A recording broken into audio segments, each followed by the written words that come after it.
하나님이 단련시키세요. 신흥교회 유초등부 함께 읽는 주일 공과입니다.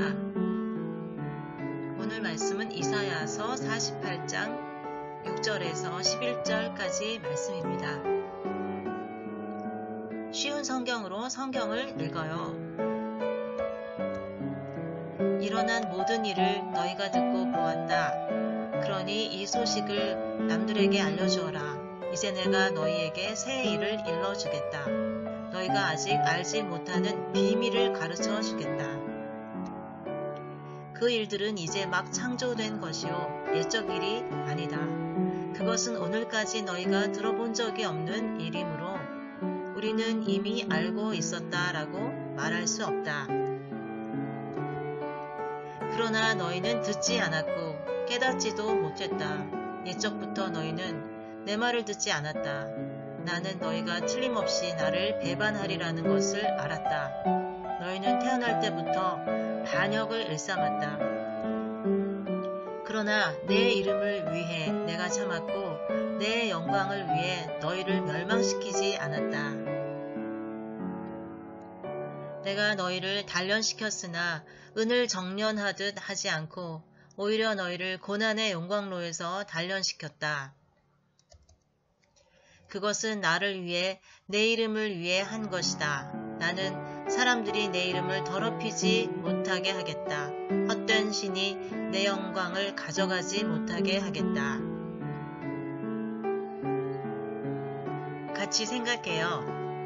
하나님은 이스라엘 백성이 하나님의 이름을 위해 살아가는 백성들이 되기를 원하셨어요. 하지만 이스라엘 백성이 끊임없이 배반하고 반역하자 바빌론의 포로로 잡혀가게 하셨어요. 고난을 통해서 이스라엘 백성을 단련시키려고 하신 거예요. 보기에서 알맞은 말을 찾아 빈칸을 완성해 보세요.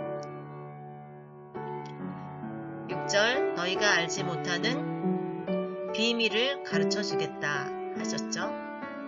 8절 너희는 옛적부터 내 말을 듣지 않았고 너희는 태어날 때부터 반역을 일삼았다.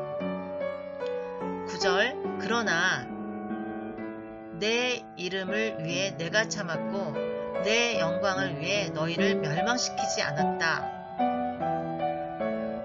오히려 나는 너희를 고난의 영광로에서 단련시켰다.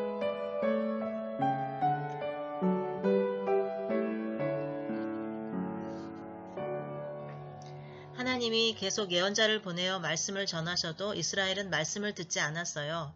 결국 나라가 망하고 백성은 바빌론으로 끌려갔어요. 하나님은 이제 이스라엘 백성에게 새 일을 알려주겠다고 하셨어요. 바빌론이 멸망하고 이스라엘이 포로에서 풀려나 고향으로 돌아갈 거예요. 하나님은 이스라엘이 여전히 말씀을 듣지 않으리라는 것을 아셨지만 이스라엘을 이집트에서 건져내실 때처럼 이번에도 하나님의 영광을 위해 그 일을 이루실 거예요. 마음에 새겨요. 운동선수는 국가대표가 되려고 오랜 시간 힘든 훈련을 받아요. 우리도 하나님 나라의 백성답게 살아가기 위해 훈련을 받아야 해요. 이스라엘 백성은 고난을 통해 단련을 받았지만 우리는 어떻게 단련을 받을까요?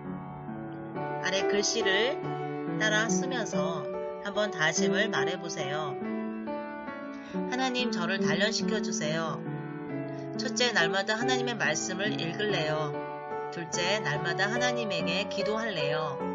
셋째, 어떤 상황에서도 하나님에게 순종할래요. 하고 하나님께 약속하고 마음에 새기면 좋겠습니다. 기도로 대답해요.